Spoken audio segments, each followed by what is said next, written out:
చాయ్ తాగారుగా, మరి గట్టిగా చెప్పాలిగా వందనాలు. వందనాలు. సోదరులారా, ఇంతవరకు ప్రభు కృపను బట్టి కొంతసేపు దేని యొక్క మాటలు ఆలకించగలిగా.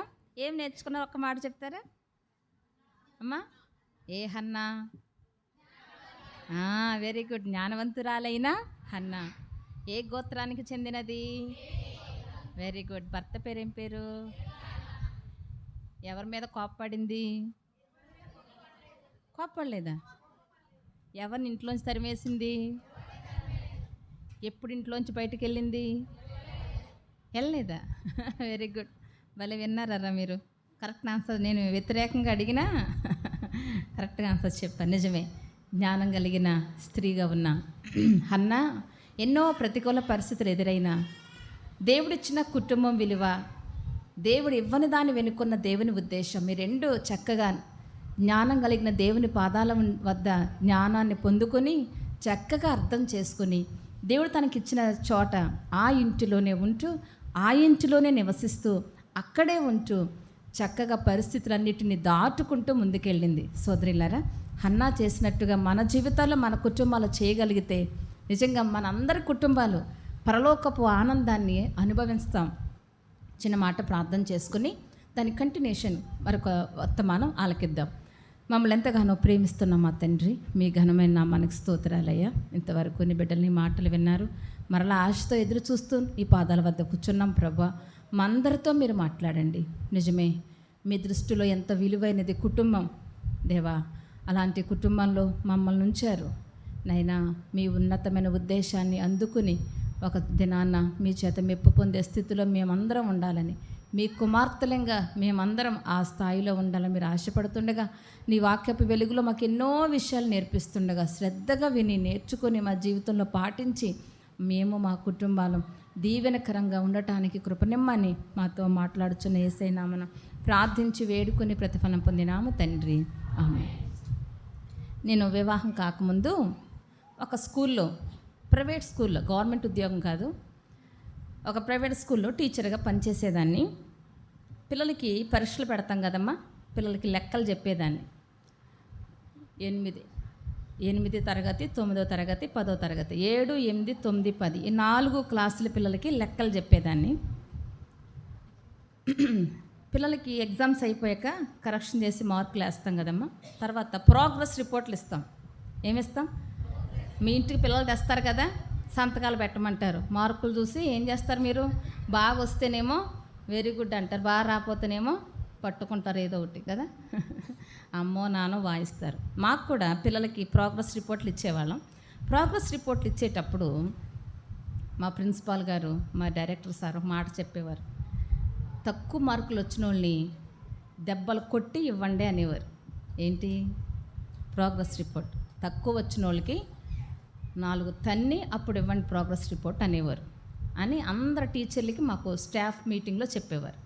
కాబట్టి ప్రోగ్రెస్ రిపోర్ట్లు ఇచ్చే రోజున టీచర్లు అందరి చేతిలో బెత్తాలు ఉండేవి. ఏముండేవి?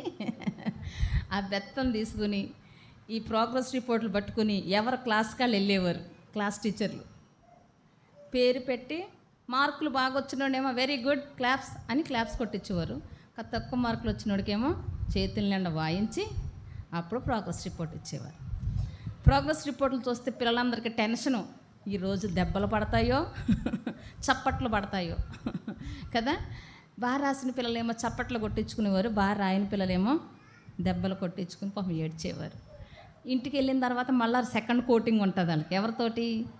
అమ్మతోటో నాన్నతోటో మళ్ళీ 2వ కోటింగ్ వేయించుకోవాలి. వాళ్ళు వేయించుకుని తెల్లారి పట్టుకొచ్చి మళ్ళా స్కూల్లో ఇవ్వాలి. ఎందుకో దేవుడు నా మనసుకి అది అంగీకరించేవారు కాదు. నువ్వు అలా చెయ్యొద్దు అని దేవుడు ఎందుకు నా మనసు కొట్టేదాన్ని కాదు. టీచర్లు అందరూ కొట్టేవారు. బెత్తం తీసుకొని అందరూ బెత్తాలు తీసుకుని వెళ్ళేవారు, కానీ నేను ఎందుకు బెత్తం తీసుకుని వెళ్ళేదాన్ని కాదు. ఎందుకు నా మనసు అది అంగీకరించేది కాదు. సరే, క్లాస్కి వెళ్ళేదాన్ని, ప్రోగ్రెస్ రిపోర్ట్లు తీసుకునేదాన్ని, పేరు పెట్టి ఒక్కొక్కరికి ఇచ్చేదాన్ని.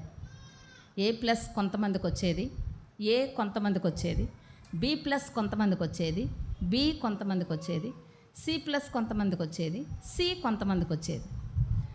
ఇప్పుడు ఎవరికి చప్పట్లు కొట్టిస్తారంటే A+ వచ్చిన వాళ్ళకి చప్పట్లు కొట్టిస్తారు అందరూ. తర్వాత ఏ వచ్చిన వాళ్ళకి చప్పట్లు కొట్టిస్తారు. కానీ నాకెందుకో దేవుడు అది కాదు, నువ్వు ఇలా చేయి అని నా మనసుకు అనిపించింది. అందుకే ఏం చేసేదానంటే ప్రోగ్రెస్ రిపోర్ట్లు ఇచ్చిన తర్వాత సి వచ్చిన వాళ్ళు ఉంచోండిరా అనేదాన్ని. ఏం వచ్చిన వాళ్ళు? సి అంటే సరిగ్గా కొంచెం తక్కువ వర్క్లు వచ్చినాయి అనమాట. ఒకళ్ళిద్దరే ఉండేవారు నా క్లాసులో, మిగతా అందరు బాగా చదివేవారు. వాళ్ళిద్దరిని నుంచోబెట్టేదాన్ని. చప్పట్లు కొట్టండిరా అనేదాన్ని.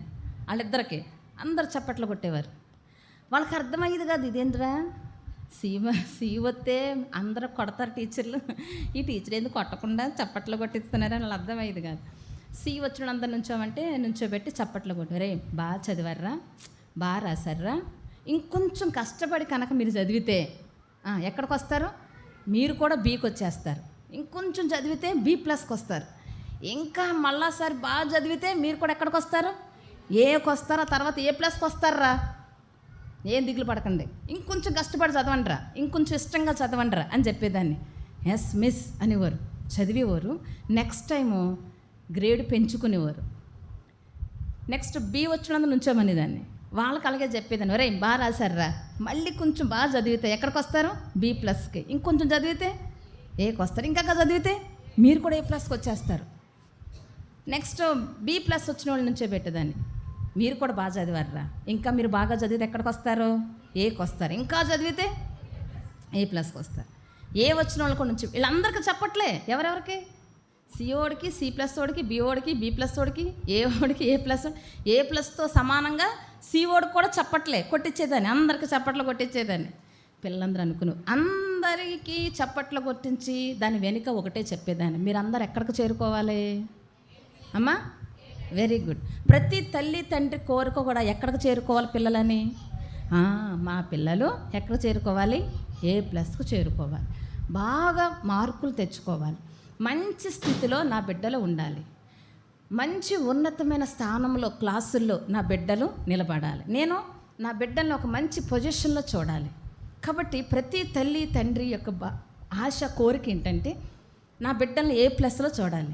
కాబట్టి పిల్లలకి అలాగా పాజిటివ్గా చెబితే వాళ్ళు నిరుత్సాహపడకుండా ఉంటారని కొన్నిసార్లు ఏం జరిగిందంటే అలా తక్కువ మార్కులు వచ్చిన పిల్లలు ప్రోగ్రెస్ రిపోర్ట్ ఇంటికి తీసుకెళ్ళి, కొంతమంది ఇంటికి వెళ్ళేవారు కాదు. ఎందుకని? భయం వేసి ఇళ్ళకి వెళ్ళేవారు కాదు. మళ్ళీ వెంటనే ఫోన్లు వచ్చాయి స్కూల్కి, మా అబ్బాయి రాలేదు, మా అబ్బాయి రాలేదు. ఇది ఒక టెన్షను. ఇప్పుడు డైరెక్టర్ గారికి టెన్షను, ప్రిన్సిపల్ గారికి టెన్షను, టీచర్కి టెన్షను. మా అప్పాలన్న పిల్లోడు ఇంటికి వెళ్ళలేదంట, ఏమయ్యాడు, ఎక్కడికి వెళ్ళాడు, ఎక్కడో గ్రౌండ్కి పోయి కొంతమంది దొంగ సంతకాలు పెట్టేసేవారు. ఎవరికి చెప్పకుండా, అమ్మా నాన్నకి చూపించకుండా వాళ్ళ అమ్మా నాన్న సంతకం ఎలా పెడతారో అలా సంతకాలు పెట్టి తెచ్చే పిల్లలు కొంతమంది ఉంటారు. ఎందుకని? ఇంటికాడ చూపిస్తే ఏం చేస్తారని, కొడతారేమో అని భయం వేసి పిల్లలు ఆ భయంతో ఆ తప్పు పని చేసి ఏదో ఒక సంతకం పెట్టి తెచ్చేసేవారు. కానీ టీచర్లు గుర్తుపట్టేస్తారు కదా, రే ఇది నీ సంతకమే, మీ అమ్మ నాన్న పెట్టింది కాదు, పట్టేసేవారు. మళ్ళా సెకండ్ రౌండ్ ఏం పడతాయి, మళ్ళా దరువు పడుతుంది. ఇంత తలపోటు ఎందుకు అని దేవుడు ఎందుకో నాకు ఈ పద్ధతి నేర్పారు. ప్రతి ఒక్క స్టూడెంట్ని చప్పట్లు కొట్టించి ఎంకరేజ్ చేసి, నువ్వు ఎక్కడికి వెళ్ళాలిరా, A+కి అందుకోవాలిరా, అందుకు కొంచెం ప్రయాసపడు, అందుకు కొంచెం మనసు పెట్టి చదువు, అందుకు కొంచెం ఇష్టంగా చదువు. ఆటలకు ఎక్కువ టైం ఇవ్వకుండా తగినంత సమయం ఆడుకో, తగినంత సమయం చదువుకో. చదువుకి ఆటకి సమానంగా చక్కగా టైం ఇచ్చుకుంటూ ఆడుకునే సమయంలో ఆడుకోవాలి, చదువుకునే సమయంలో చదువుకోవాలి. ఈ విధంగా చేస్తే చక్కగా పిల్లలు ఒక్కొక్క మెట్టు ఏం చేస్తారు, పైకి ఎక్కుతారు. అంతేకాకుండా అందరి పిల్లలు ఒకే తెలివితేటలతో ఉండరు కదమ్మా. అందరి పిల్లలకి ఒకే జ్ఞానం ఉంటుందా? ఉండదు. మన చేతికున్న 5 వేళ్ళు ఒకలాగా ఉన్నాయా? దీని హైట్ తక్కువ, ఇది కొంచెం ఎక్కువ, ఇది ఇంకా కొంచెం ఎక్కువ, ఇది కొంచెం తక్కువ, ఇది ఇంకా తక్కువ కదా. అన్నీ ఒకే, మన చేతికున్న వేళ్ళే సమానంగా ఉండవు. మరి అందరి పిల్లలు ఎలా సమానంగా ఉంటారు? ఒకవేళ మీ పిల్లలకి తక్కువ మార్కులు వస్తే మీరు ఏమంటారు? ఆంటీ వాళ్ళ అబ్బాయి చూడు ఎన్ని మార్కులు వచ్చినాయో, నీకు కూడా అన్నీ రావాలి అంటారు. ఎక్కువ ఉన్న వాళ్ళని చూపించి ఆ స్థాయికి నువ్వు చేరుకోవాలంటారు. సోదరిలారా జాగ్రత్తగా, ఎందుకు నేను ఉదాహరణ చెప్పానంటే, పరలోకపు తండ్రి కూడా కుటుంబం అంటే ఇలా ఉండాలి, అందరూ ఆ స్థాయికి చేరుకోవాలి అన్నది దేవుని యొక్క ఆశ. నీ కడుపును పుట్టిన బిడ్డలు ఆ స్థాయికి చేరుకోవాలని నువ్వెలా ఆశపడుతున్నావో, మనల్ని ఎంతో ప్రేమించి భూమి మీద పుట్టించి పెంచి పెద్ద చేసి వయసు వచ్చిన తర్వాత పెళ్లి చేసి ఒక భర్తనిచ్చి బిడ్డలనిచ్చి ఒక కుటుంబం ఇచ్చి ఒక సంసారం ఇచ్చి నీకంటూ ఒక ఇంటి పేరు ఇచ్చి నీకంటూ ఒక అడ్రస్ ఇచ్చి నీకంటూ ఒక విలువనిచ్చి నీకంటూ ఒక జీవితాన్ని ఇచ్చిన దేవుడు కూడా నా కుమార్తె నువ్వు నీ కుటుంబం ఎలా ఉండాలో తెలుసా, ఇదిగో ఇలా ఉండాలి అనుకుంటాడు ఆయన కూడా. నువ్వెలాగా ఆశపడుతున్నావో దేవుడు కూడా అంతకన్నా ఎక్కువ ఆశపడతాడు. ఆ స్థాయికి చేరుకోవాలన్నది దేవుని కోరిక. జాగ్రత్తగా సోదరిల్లారా, కొంచెం జ్ఞానంతో బతుకుతున్న మనకే ఇంత ఆశ ఉంటే అనంత జ్ఞాని అయిన దేవుడు ఆయన బిడ్డల మీద మన మీద కూడా చాలా ఆశలు పెట్టుకున్నాడు. దేవుని ఉద్దేశంలో కుటుంబం అంటే ఇలా ఉండాలి అని దేవుడు ఒక కీర్తనలో రాసుంచారు. చూద్దామా, 128వ కీర్తన. దేవుని బిడ్డలమైన మన కుటుంబాలు ఏ స్థాయిలో, ఏ పొజిషన్లో, ఏ ఉన్నతమైన స్థితిలో ఉండాలని దేవుడు కోరుకున్నాడో చూద్దాం. 128వ కీర్తన, పేజీ నెంబర్ 521 తీసుకున్నారమ్మా. మొదటి వచనాన్ని నా కుడి చేతి వైపున ఉన్న అందరూ కలిపి చదవండి. రెండవ వచనాన్ని నా ఎడం చేతి వైపున ఉన్న అక్కలందరూ కలిపి చదువుతారు, ఓకేనా? తర్వాత 3 మీరు, 4 ఎవరు గట్టిగా చదువుతారో చూస్తా, ఓకేనా? 1 2 3 స్టార్ట్.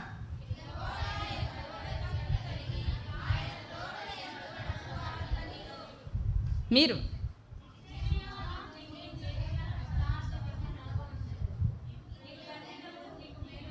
3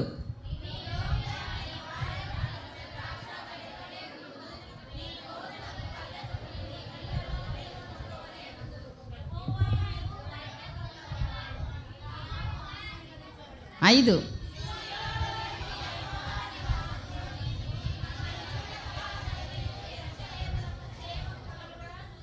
6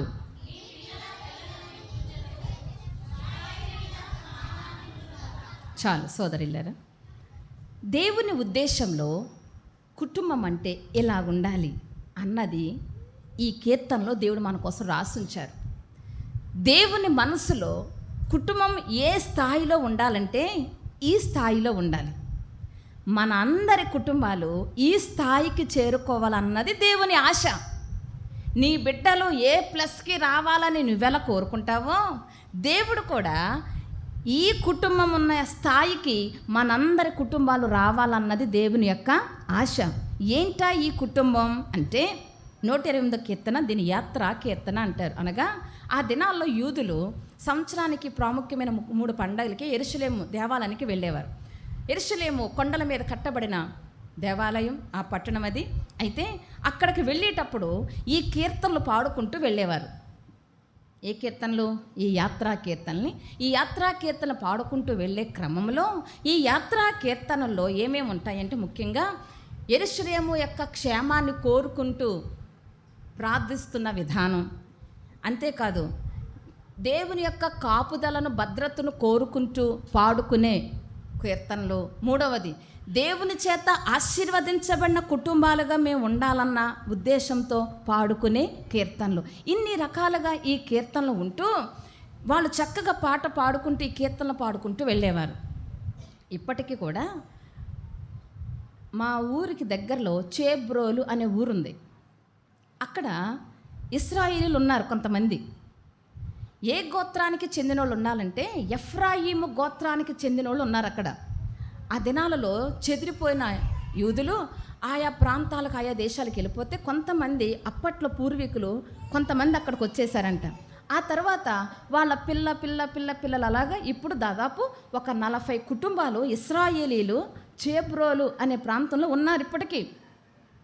అయితే వాళ్ళ దగ్గరికి ఒకసారి మేము వెళ్ళాం. వాళ్ళకి అక్కడ సమాజ మందిరం ఉంటుంది. సమాజ మందిరం ఉంది అక్కడ. వాళ్ళ హెబ్రీ భాషలో ఉన్న ధర్మశాస్త్రం ఉంది అక్కడ. లోపలికి దాన్ని వాళ్ళ సినగోగు అంటారు. లోపలికి ఎవరిని పడితే వాళ్ళు వెళ్ళనివ్వరు. సున్నతి పొందినోళ్ళే వెళ్ళాలంటారు. ఎందుకంటే వాళ్ళ పాత నిబంధన భక్తులు కదా, అందుకని సున్నతి పొందితేనే లోపలికి వెళ్ళినా తెల్లొద్దంటారు. ఎప్పుడు పడితే అప్పుడు లోపలికి వెళ్ళడానికి వీలు ఉండదు. అయితే ఆ సునగోగుకి ఒక బోధకుడు కూడా ఉన్నాడు. వాళ్ళకి బోధించేవాడు ధర్మశాస్త్రాన్ని ఒక బోధకుడు కూడా ఉన్నాడు. అయితే ఈ 40 కుటుంబాలు వెళ్ళి అక్కడ ఆరాధన చేస్తారన్నమాట. అయితే ఆ బోధించే బోధకుడు ఆయన్ని రబ్బీ అని పిలుస్తారు వాళ్ళు. ఏమని? ఈ రబ్బీ ఈయన ఒక రోజున చనిపోయారు. ఆయన చనిపోతే ఆ విషయం మాకు తెలిసింది, ఈయన గారికి తెలిసింది, మా వారికి తెలిసింది. మా వారికి ఆయన బాగా తెలుసు, వెళ్ళి వాళ్ళతో ఎప్పుడప్పుడు వెళ్ళి మాట్లాడుతూ ఉంటారు, విషయాలు తెలుసుకుంటూ ఉంటారు. అయితే నా భర్త గారు చెప్పారు, వెళ్ళి వద్దామమ్మ, రబ్బీ గారు చనిపోయారు, ప్రభు దగ్గరికి వెళ్ళారంట, వెళ్ళొద్దామని నన్ను కూడా తీసుకెళ్ళారు. అదే ఫస్ట్ టైం నేను వాళ్ళని చూడడం. ఇశ్రాయేల్ బిడ్డలుగా దేవుని ఆశీర్వాదం పొందిన పిల్లలు ఎలా ఉన్నారో చూడాలి నాకు ఆశ కలిగి ఇద్దరం వెళ్ళాం. పిల్లరా, చనిపోయిన వ్యక్తి డెడ్ బాడీ అక్కడే ఉంది, కానీ ఒక్కళ్ళు ఏడవట్లేదు. ఏం చేయట్లేదు? భార్య, 2 ఆడపిల్లలు, ఒక మగపిల్లోడు ఉన్నారు ఆయనకి. ఆడపిల్లలు ఇంట్లో పని చేసుకుంటున్నారు, భార్య కూడా పని చేసుకుంటుంది. ఎక్కడక్కడ కామ్గా కూర్చున్నారు, ఏడవట్లేదు. ఎవరును మీద పడి బోర్ని ఏడవటం అదేమీ లేదు. ఒకవేళ ఏడ్చి ఇప్పుడే ఆగారేమో అనుకున్నాను నేను. అస్సలు ఏడవట్లేదు. వింతగా విచిత్రంగా ఉంది. చాలామంది వచ్చారు ఆయన సమాధి కార్యక్రమం ఎలా చేస్తారో చూడడానికి. పిల్లరా, ఏమీ ఏడవలేదు, కానీ ఇంకా ఆయనకు స్నానం చేసి తీసుకెళ్ళటానికి అన్ని సిద్ధపరుస్తున్నారు. ఎక్కువ అత్తరుతో అలంకరించారు ఆ శవాన్ని, చక్కగా బాక్సులో పెట్టారు. ఎంతసేపు వాళ్ళు చేసిన పని ఏంటంటే ఒక్క పాట పాడలేదు అసలు. మనమైతే ఏం చేస్తాం? మన పాటలు పాడుతూ ఉంటాం. ఒక్క పాట పాడలేదు, కానీ ఈ కీర్తనలు చదివారు వాళ్ళు. ఏం చదివారు? కీర్తనలు చదివారు. ఒకళ్ళ తర్వాత ఒకళ్ళు. హెబ్రీ భాషలో ఒక కీర్తన, మళ్ళీ తెలుగులో ఒక కీర్తన, మళ్ళీ హెబ్రీ భాషలో కీర్తన, మళ్ళీ తెలుగులో ఒక కీర్తన, మళ్ళీ హెబ్రీ భాషలో కీర్తన. ఈ కీర్తన చదువుతూ ఒకళ్ళ తర్వాత ఒకళ్ళు కీర్తన చదువుతూనే ఉన్నారు. ఆయన సిద్ధం చేస్తున్నంతసేపు ఏం చదువుతున్నారు? కీర్తన చదువుతూనే ఉన్నారు. పాట ఇది అయిపోయాక పాడతారేమో అని మేము ఎదురు చూస్తున్నాం. అసలు ఒక్క పాట లేదు, అన్నీ ఏం చేస్తున్నారు? ఈ కీర్తనలే చదువుతున్నారు. వాళ్ళకంత నిష్ట అన్నమాట, వాళ్ళకంత ఇష్టం అన్నమాట. ఆ హెబ్రీ భాషలో చదివేటప్పుడు యెహోవా అనే మనం తెలుగులో చదువుతాం కదా, అదోనాయ్ అనేవారు వాళ్ళు హెబ్రీ భాషలో. అదోనాయ్ అనే మాట వచ్చినప్పుడు తల కిందకి ఇలా వంచేవారు. ఆ పదం వచ్చినప్పుడల్లా ఏం చేసేవారు? తల ఇలా వంచేవారు. వంచి అంత గౌరవంగా, అంత రెస్పెక్ట్గా ఆ పదాన్ని చదవటానికి అంత గౌరవంగా చదివేవారు అన్నమాట. అదోనాయ్ అని తల వంచేవారు. ఆ పదాన్ని చదివినప్పుడల్లా ఏం చేసేవారు? తల వంచేవారు. నిజంగా మాకు చాలా ఆశ్చర్యం, ఎంత భక్తి శ్రద్ధతో వీళ్ళు చేస్తున్నారని. అలా తల వంచుతూ ఆయన చదువుతూ ఉన్నారు. సరే, ఇంకా ప్రార్థన అది హిబ్రూ భాషలో ఒక ప్రార్థన చేశారు. ఇంకా భుజం మీద పెట్టుకున్నారు. మొదట వ్యక్తి భుజం మీద పెట్టుకున్న వ్యక్తి ఒక కీర్తన చదువుతున్నాడు. ఆ పక్కన భుజం మీద పెట్టుకున్న వ్యక్తి ఇతను అయిపోయిన తర్వాత అతను కీర్తన చదువుతున్నాడు. ఆయన తర్వాత వెనకాల ఉన్నవాళ్ళు ఇంకో కీర్తన, ఆ తర్వాత వెనకాల ఉన్నవాళ్ళు ఇంకో కీర్తన. సుమారు అరగంట సేపు నడిస్తేనే కానీ సమాధి తోటకి వెళ్ళాం. ఈ అరగంట సేపు ఏం చేశారంటే కీర్తనలు చదువుతూనే ఉన్నారు. ఒక్క పాట కూడా పాడలేదు. కీర్తన చదువుతూనే ఆపలేదు ఎక్కడ. అరగంట సేపు నడిచాం. నడవలేక కొంత దూరం మేము బండి మీద వెళ్ళాం, అంత దూరం అయినా వాళ్ళు మాత్రం కీర్తన చదువుతూనే ఉన్నారు. సరే, సమాధి చేసే దగ్గరన్నా ఒకవేళ పాడతారేమో అనుకున్నాం. అక్కడ కూడా కీర్తనే. సమాధి ఆ గొయ్యి చుట్టూరు నిలబడ్డారు. ఒక తర్వాత కీర్తన చదువుతూనే ఉన్నారు. వాళ్ళకంత ప్రాణం అన్నమాట. ఏంటి? ఈ కీర్తన వాక్యానికి అంత విలువిచ్చారు వాళ్ళు. మనం అసలు చదవందే ఏంటి? మీరు చెప్పండి, మన దగ్గరకు వద్దాం అమ్మా. అసలు మనం చదవందే, మనకు చాలా బిజీ. వాక్యం చదివే అంత టైం ఉండదు మనకి. వాక్యం చదవటం అంటే కష్టం మనకి. ప్రార్థన అంటే 4 మాటలు చేస్తాము, కానీ వాక్యం చదవమంటే చదువు రానోళ్ళ సంగతి పక్కన పెట్టండి. చదువు వచ్చిన యవనస్తులు కూడా వాక్యం చదవరు, అంత బద్ధకం. మాకు టైం లేదక్క అంటారు. చదువచ్చు. బైబిల్ ఇంట్లో ఒక్కొక్కళ్ళ ఇంట్లో 5-6 బైబిళ్ళు ఉంటాయి. ఇంగ్లీష్ బైబిళ్ళు ఉంటాయి, తెలుగు బైబిళ్ళు ఉంటాయి. పోనీ తెలుగు రాకపోతే ఇంగ్లీష్లోనే చదవాలిగా. చదవరు. వాక్యాన్ని అంత ప్రేమించేవాళ్ళు. అందుకే వాళ్ళు యెరూషలేముకి వెళ్ళేటప్పుడు కూడా, దేవాలయానికి వెళ్ళేటప్పుడు కూడా ఈ కీర్తనలు ఏం చేసేవారంట? పాడుకుంటూ, ఈ వాక్యాన్ని కీర్తనలు పాడుకుంటూ. సోదరులారా, దేవుని వాక్యం ఎంతగా మనం చదువుతామో అంత దైవికమైన జ్ఞానాన్ని మనం పొందుతాం. వాక్యం చదవకుండా జ్ఞానవంతురాలుగా ఒక తల్లి ఉండదు. వాక్యం చదవకుండా, దేవుడిచ్చిన ఈ పరిశుద్ధ లేఖనాలని చదవకుండా ఒక తల్లి దేవుని ఉద్దేశాన్ని తెలుసుకోలేదు. దేవుని వాక్యం చదవకుండా దేవుని మనసును అర్థం చేసుకోలేం. దేవుని వాక్యాన్ని చదవకుండా దేవుని యొక్క ఉన్నతమైన ఉద్దేశాలు మనకు అర్థమవ ప్రియులారా. అందుకే వేకువ జామున నువ్వెప్పుడు లేస్తావు, ఒకవేళ బలహీనంగా ఉండి లేవలేకపోతే లేటుగా లేచినా, నువ్వెప్పుడు లేచినా మొట్టమొదటి గడియ ప్రార్థన, వాక్య ధ్యానం, ఈ రెండు ఉండాలి. ఏముండాలమ్మా?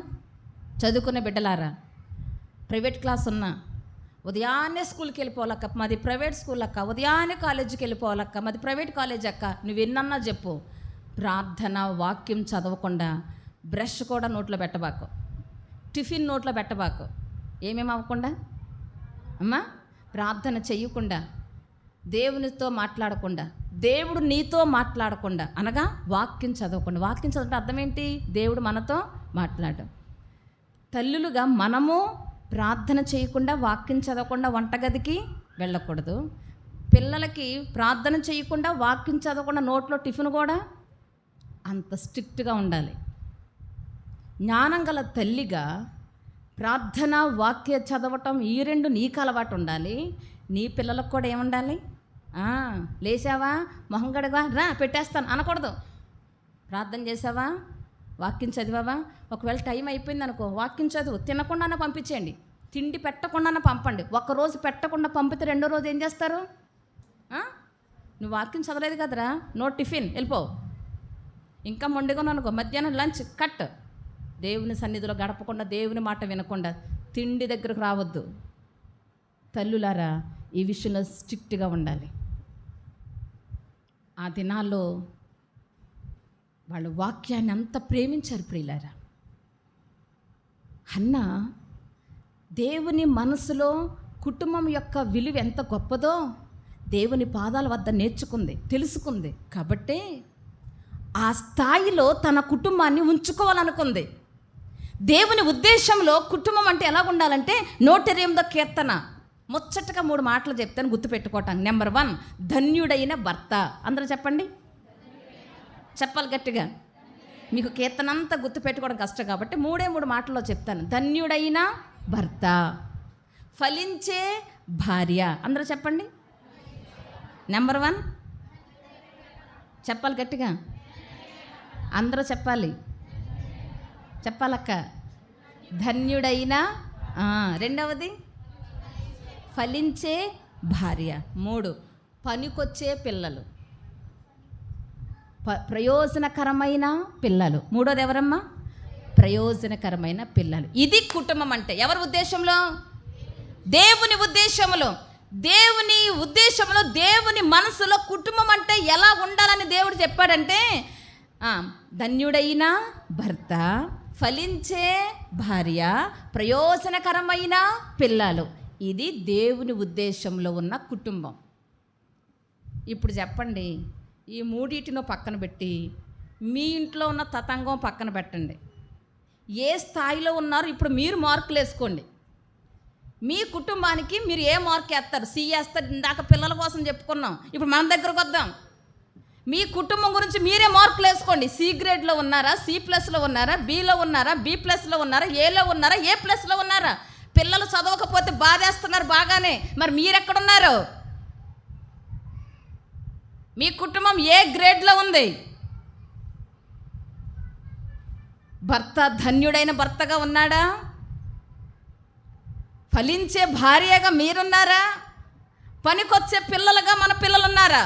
ప్రయోజనకరమైన పిల్లలుగా మన పిల్లలు ఉన్నారా? దేవుని ఉన్నతమైన ఉద్దేశంలో కుటుంబానికి దేవుడిచ్చిన స్థానం ఏంటంటే ఇది ప్రియులారా. హన్నాకి ఈ విషయం తెలుసు, అందుకే అనుకుంది ధన్యుడైన భర్త. ధన్యుడైన భర్త అంటే యెహోవా యందు భయము భక్తి కలిగినోడు. అందరూ చెప్పండి.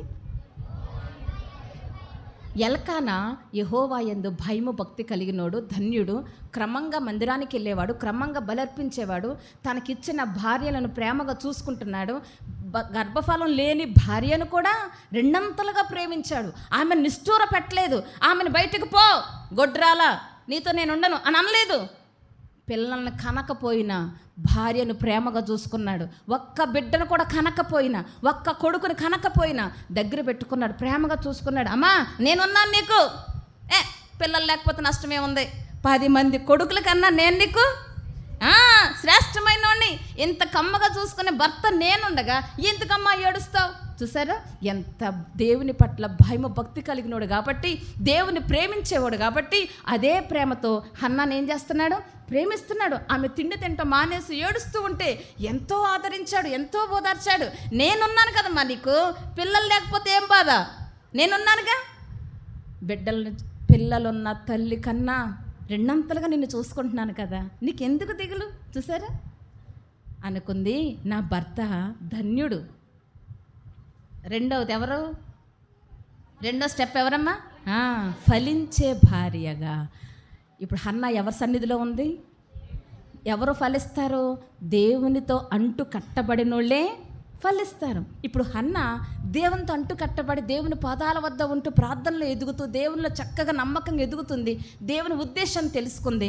ఇప్పుడు ఫలించే భార్యగా హన్నా కూడా రైట్ టిక్ పెట్టుకుంది, నేను కూడా దేవుని బాగున్నాను. ఇంకా మూడోది ఎవరు అమ్మా? ప్రయోజనకరమైన పిల్లలు, దేవునికి ఉపయోగపడే పిల్లలు. ఇదొక్కటే కొరత. దేవుడు ఆశించిన కుటుంబంలో ధన్యుడైన భర్త, ఫలించే భార్య, ప్రయోజనకరమైన పిల్లలు, ఇది దేవుడు ఉద్దేశించిన కుటుంబం. భర్త టిక్ పెట్టుకుంది, భార్యగా టిక్ పెట్టుకుంది. ఇంకా ఖాళీగా ఉన్నది ఏంటది? దేవునికి పనికొచ్చే పిల్లలు, ప్రయోజనకరమైన పిల్లలు. ఇదొకటే ఖాళీగా ఉంది. అందుకని మోకరించింది దేవుని సన్నిధిలో. ఏం చేసింది? మోకరించి అంటుంది, దేవా నాకు పిల్లల్ని ఇవ్వలేదని నేనేమో నీకు వ్యతిరేకంగా మాట్లాడను, నేనేం సనగను నసుకును, నీ మీద కోపగించను. ఇదిగో నా కుటుంబంలో నువ్వు కోరుకున్న కుటుంబం ఏమో ఇది, ఖాళీగా ఉన్నదేమో ఒకటి ఉంది నా దగ్గర. ధన్యుడైన భర్త నువ్వు కోరుకున్నది, నా భర్త కూడా ధన్యుడే. ఫలించే భార్య నువ్వు కోరుకున్నావు, నేను కూడా నీ దయ వల్ల నీ సన్నిధిలో ఉంటున్నాను. నేను పనికి మాలిన దాన్ని కాదు, పనికొచ్చేదానిగా ఉన్నాను. ఇంకా 3 మూడోదేంటి? ప్రయోజనకరమైన బిడ్డలు, నీకు పనికొచ్చే బిడ్డలు. ఇదొక్కటే ఖాళీగా ఉంది ప్రభువా నా కుటుంబంలో. కాబట్టి నాకు ఒక్క బిడ్డనియ్యి, నేనేం చేస్తాను? నీకు పనికొచ్చేలా పెంచుతాను. అర్థమైందా?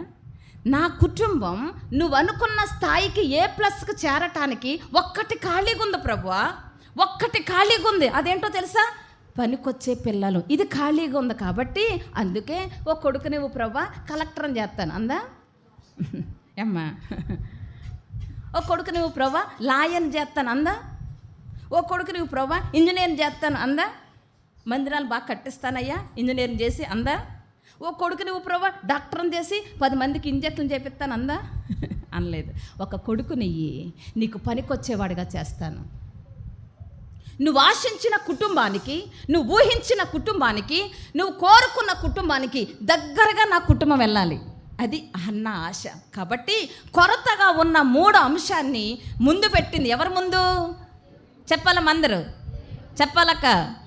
దేవుని ముందు పెట్టింది. అయ్యా కొరతగా ఉన్న 3వది, నాకొక్క బిడ్డని, ఆ బిడ్డను నీకు పనికొచ్చేలా చేస్తా, నీకు ఉపయోగపడేలా చేస్తా, నీ మందిరానికి పనికొచ్చేలా చేస్తా, నీ పని చేసేవాడిగా చేస్తా. ఒక్కడిని తీసుకొచ్చి వదిలేస్తా నీ మందిరంలో. అప్పుడు నా కుటుంబం 3వది కూడా ఏమవుతుంది? భర్తీ అయిపోతుంది. మూడో ఉన్న ఖాళీ కూడా నిండిపోతుంది. అప్పుడు నువ్వు అనుకున్న స్థాయిలో నా కుటుంబం ఉంటుందయ్యా. సోదరిలారా, ఒక్కటి ఖాళీగా ఉంటేనే ఎంత ప్రార్థన చేసింది. ఎవరో చెప్పాలందరూ? దేవుడు ఆశించిన 3 ఒక్కటి ఖాళీ అయితేనే, ఒక్కటి లేకపోతేనే ఎంత ప్రార్థన చేస్తే, మరి మన ఇంట్లో ఎన్ని ఖాళీలు ఉన్నాయి మీకే తెలుసు. నీ భర్త ధన్యుడైన భర్తేనా? లేదంటే ఖాళీ. అది కూడా నువ్వు ఫలించే భార్యగా ఉన్నావా? లేదంటే అది ఖాళీయే. నీ పిల్లలు దేవునికి పనికొచ్చేవాళ్ళుగా ఉన్నారా? లేదంటే అది ఖాళీయే. 3 ఖాళీలు ఉన్నాయి మన ఇంట్లో. ఇప్పుడు చెప్పండి, మనం ఎంత చెయ్యాలి ప్రార్థన? మనం ఎంత ఏడవాలి? మనం ఎంత ఉపవాసాలు ఉండాలి? మనం ఎంత దేవుడి కాళ్ళు పట్టుకోవాలి? మరిన్ని ఎక్కువగా ఎన్నిసార్లు దేవుని మందిరానికి వెళ్ళాలి? ఏమ్మా హన్నా మందిరానికి వెళ్ళాలంటే 15 కిలోమీటర్లు ప్రయాణం చేయాలి. ఎవరో అమ్మా హన్నా మందిరానికి వెళ్ళాలంటే ఎన్ని కిలోమీటర్లు? దగ్గర 15 కిలోమీటర్ల ప్రయాణం. మీరు అనుకుంటారు ఊరికక్క 15 కిలోమీటర్లు అయితే మేము ఆటో ఎక్కమా, మాకు బళ్ళు లేవా? ఇప్పుడు ఆటోలు ఉన్నాయి, బళ్ళు ఉన్నాయి. అప్పుడేమి లేవు. అప్పుడు ప్రయాణ సౌకర్యాలు లేవు. గాడిద మీద, ఒంటెల మీద, లేదంటే నడక. నెంబర్ 1 ప్రయాణం ఏంటది? నడక. 15 కిలోమీటర్లు నడిచెళ్ళి మళ్ళీ ఏం చేయాలి? ఒకవేళ మీకు మందిరం అంత దూరంగా ఉంటే వెళ్తారా మీరు చెప్పండి అర్రా ఏమ్మా, వెళ్తారా? పక్కన ఉంటేనే రావు మనం. అంత బుద్ధి తక్కువ మనది. ఎంత బుద్ధిహీనులం అంటే మనం దేవుడు ప్రేమించి మందిరాన్ని దగ్గర ఉంచితేనే అడుగు తీసి మందిరం అడుగు పెడతా బాధ మనకి. 3 ఖాళీలు పెట్టుకుని ప్రార్థనకు రావటానికి బాధ మనకి. 3 ఖాళీలు పెట్టుకుని దేవుని సన్నిధికి రావటానికి బాధ మనకి. ఒక్క ఖాళీ ఉంటేనే హన్నా ఏం చేసింది? ఏడుపు. ఆమె ఏడుస్తున్న ఏడుపుని చూసి ఏలీ గారు ఏమనుకున్నాడమ్మా? తాగావా అన్నాడు. అంటే తాగినోడు పడి ఎలా మూలుగుతాడో అలా ప్రార్థన చేసింది ఆ తల్లి. ఒక్క ఖాళీగుంటేనే అంత కన్నీరు కార్చిందే హన్నా. ఒక్క ఖాళీగుంటేనే అంత మూలిగి ప్రార్థన చేసిందే. నీ ఇంట్లో భర్త సరిలేకపోతుంటే, నువ్వు సరిలేకపోతుంటే, నీ పిల్లలు సరిలేకపోతుంటే కొంచెం కూడా ప్రార్థన చేయలేకపోతున్నారే? మందిరానికి రావటానికి అంత బాధే? దేవుని సన్నిధిలో మోకరించడానికి టైం లేదనుకుంటున్నారే? అందుకే కదా ఇంత దరిద్రంగా ఉన్నాయి మన కుటుంబాలు. దేవుడు ఆశించిందేమో A+ అయితే నువ్వు Cలో ఉన్నావు, అయినా చంకలు కొట్టుకుంటున్నావు నేను బాగున్నానని. దేవుడు ఆశించింది A+ అయితే నువ్వు ఇంకా Cలోనే ఉన్నావు, పిల్లలన్నా కొడుతున్నావు చదవలేదని. మరి నిన్నెవరు కొట్టాలి? చిన్నపిల్లలు కాబట్టి కొడుతున్నావు దెబ్బ. కుటుంబాన్ని చక్క చేసుకోకుండా నిర్లక్ష్యంగా అశ్రద్ధగా ఉంటున్న సోదరులారా, మందిరానికి వచ్చి మోకరించి ప్రార్థన చేసుకోవడానికి టైం లేదనుకుంటున్న సోదరులారా, కుటుంబాల్లో ఇన్ని కొరతలు ఉన్నా కానీ భయం లేకుండా జీవిస్తున్న సోదరులారా, మరి మిమ్మల్ని ఎవరు కొట్టాలి? భయం కలిగి బతుకుదాం. కుటుంబాల్లో ఇన్ని అవసరాలు ఉంటాయి, కుటుంబాలు ఇన్ని అక్కర్లు ఉంటాయి, కుటుంబంలో ఇన్ని శోధనలు ఉంటాయి, కుటుంబంలో ఇంత కొరతలు ఉంటాయి. భయం లేకుండా తిని తాగి మంచాన్ని మీద నిద్రపోతున్న సోదరులారా, అనుకుంటున్నారు లేవటం, అంత వండటం, వెళ్ళిపోవటం, సంపాదించటం, తినటం, పడుకోవటం, అమ్మయ్యా బాగున్నాను అనుకుంటున్నారు. లేచింటే 2 మాటలు ప్రార్థన చేసుకుని, తండ్రి నాయన నన్ను నా కుటుంబాన్ని దీవించే, ఆమేన్. పనికి వెళ్తున్నాను కాపాడే, ఆమేన్. ఈ ప్రార్థన సరిపోతుందా? ఒక్కట ఖాళీ ఉంటేనే తాగినోడు పడినట్టు మూలిగింది ఆ తల్లి. 3 ఖాళీలు నీ ఇంట్లో ఉంటే ఎక్కడొస్తుందో మూలుగు? ఎందుకని? నీకు విలువ తెలియలేదు. నీ భర్త విలువ తెలియక, నీ జీవితం విలువ నీకు తెలియక, నీ బిడ్డల విలువ నీకు తెలియక ప్రశాంతంగా ఉన్నాం. మనకు పెట్టిన పేరేంటో తెలుసా? సుఖాసక్తి కలిగిన స్త్రీలు. మనకు పెట్టిన పేరేంటి బైబిలు? ఇలాంటి వాళ్ళందరికీ ఏమని పెట్టిన దేవుడు పేరు చెప్పాలందరూ? బాధగా ఉందా? దేవుడు మాట్లాడుతున్నాడు ప్రియులారా. సుఖాసక్తి కలిగిన స్త్రీలారా, వదలండి ఇంకా సుఖాన్ని. ఇంట్లో ఇన్ని కొరతలు పెట్టుకుని దేవుడు ఆశించినంతటి స్థాయికి వెళ్లకుండానే ప్రశాంతంగా బ్రతుకుతున్నాము. ఒక రోజున తేలిపోతారు సోదరిలారా, తేలిపోతారు. జాగ్రత్త. ఇంట్లో భర్త ధన్యుడిగా లేడు. తిడుతున్నావా అని తిడితే ధన్యుడవుతాడా? దెబ్బలాడితే ధన్యుడవుతాడా? గొడవాడితే మందిరానికి వస్తాడా? ఏం చేస్తే ధన్యుడవుతాడైనా? పిల్లలు మాట్లాడినట్లేదు, మందిరానికి రావట్లేదు, దేవుడు అంటే భయం లేకుండా తిరుగుతున్నారు, తాగుతూ తింటూ ఏవేవో తాగుతూ, ఎక్కడెక్కడ స్థలాల్లో కూర్చుంటూ, పార్కుల్లో పబ్బల్లో తిరుగుతూ, అమ్మాయిలు వేసుకుని తిరుగుతూ, పెళ్ళిళ్ళు కాకుండానే ఆ స్నేహాలు ఈ స్నేహాలు పడుతూ తిరుగుతుంటే అక్కడ దాకా వచ్చేదాకా ఏం చేసావు నువ్వు? ఏం చేశారు? ఒక్క ఖాళీగా ఉంటేనే తల్లి అలాగ ఏడ్చింది. ఎవరు? హన్నా. జ్ఞానం కలిగిన స్త్రీ కాబట్టే ఆ ఒక్క ఖాళీ కూడా పూర్తి చేసుకోవాలని బోరున ఏడుస్తూ మూలుగుతూ ప్రార్థన చేస్తే, సోదరిలారా, మీ ఇంట్లో ఇన్ని ఖాళీలు ఉంటే ఎంత ప్రార్థన చేయాలి? నీ అశ్రద్ధ నీకు నష్టం, నీ అశ్రద్ధ నీకు నష్టం, నీ అశ్రద్ధ నీకు దరిద్రం తెచ్చి పెడతాది ప్రియులారా. నువ్వు దేవునిలో బలంగా నిలబడి నీ బిడ్డలను నిలబెట్టుకొని నీ భర్త నిలబెట్టుకోవాల్సిన నువ్వే మందిరానికి రాకుండా, ప్రార్థనకు రాకుండా, ఆదివారం బ్యాచ్ కొంతమంది. ఎప్పుడెప్పుడు బ్యాచ్ చెప్పాలి. ఆదివారం వస్తే మళ్ళీ ఎప్పుడు కనపడతారు వీళ్ళు? ఆదివారమే. మిగతా 6 రోజులు ఎత్తపడ్డారు ఎక్కడికన్నా? ఏమ్మా, దేవుడు ఆదివారం రమ్మని చెప్పాడు మనల్ని. ఏమ్మా, ఆదివారం భక్తులు మనం. ఆదివారం అదైనా 2 గంటలు కూర్చోవడం కూడా కష్టం.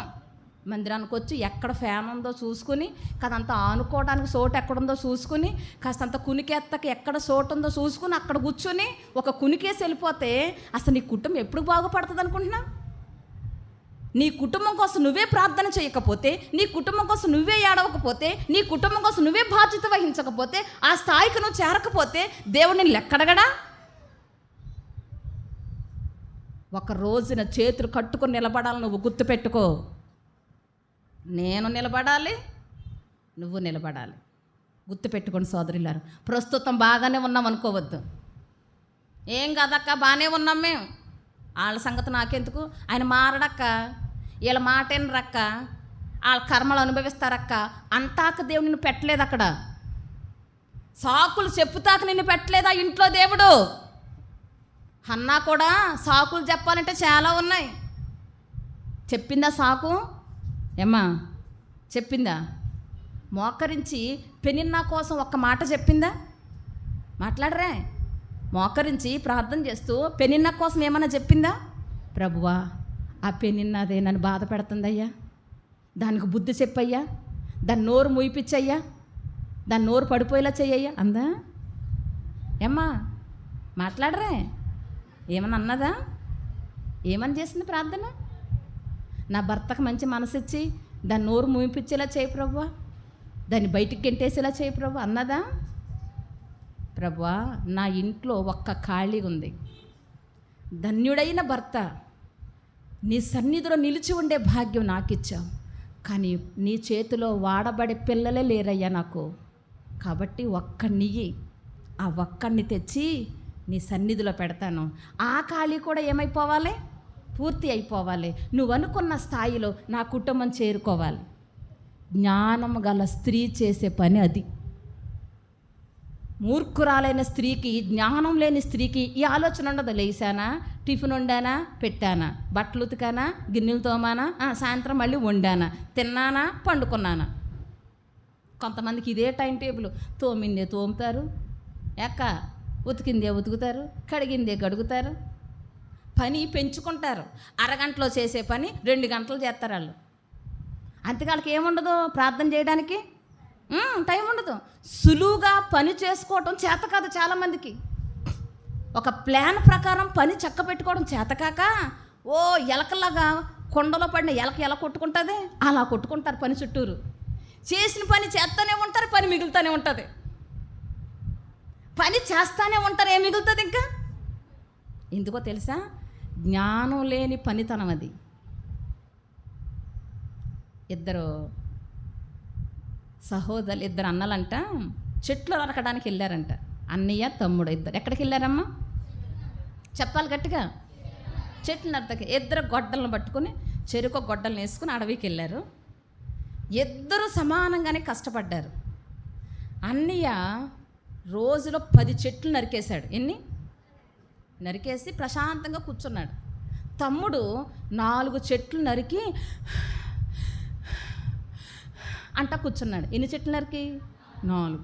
అన్నయ్య ఎన్ని నరికాడు? 10 నరికి ప్రశాంతంగా కూర్చున్నాడు అంతే, ఆయాసపడతలేదు. తమ్ముడు ఎన్ని నరికాడు అమ్మా? ఎన్ని నరికాడమ్మా? ఆంటీ చెప్పాలి, ఎన్ని నరికాడు తమ్ముడు? 4 నరికి ఏమంటున్నాడు అంటున్నాడు. ఆయాసపడుతూ అన్నీని అడిగాడంట, ఒరే అన్నయ్య, అన్ని చెట్లు కొట్టావు, నీకు ఆయాసం రాలేదా? ప్రశాంతంగా కూర్చున్నావు, పైగా 10 చెట్లు నరికావురా. నేను ఎన్ని నరికాను? నీతో పాటు నేను గొడ్డలు తెచ్చుకున్నాను, 4 నరికాను రా. 4 నరికి ఏమంటున్నాను? ఆయాసపడుతున్నాను. ఏందిరా తేడా? నువ్వు 10 నరికి ప్రశాంతంగా ఉన్నావు, నేను 4 నరికి ఏం చేస్తున్నాను? ఆయాసపడుతున్నాను. అన్నీ చెప్పాడంట, ఒరే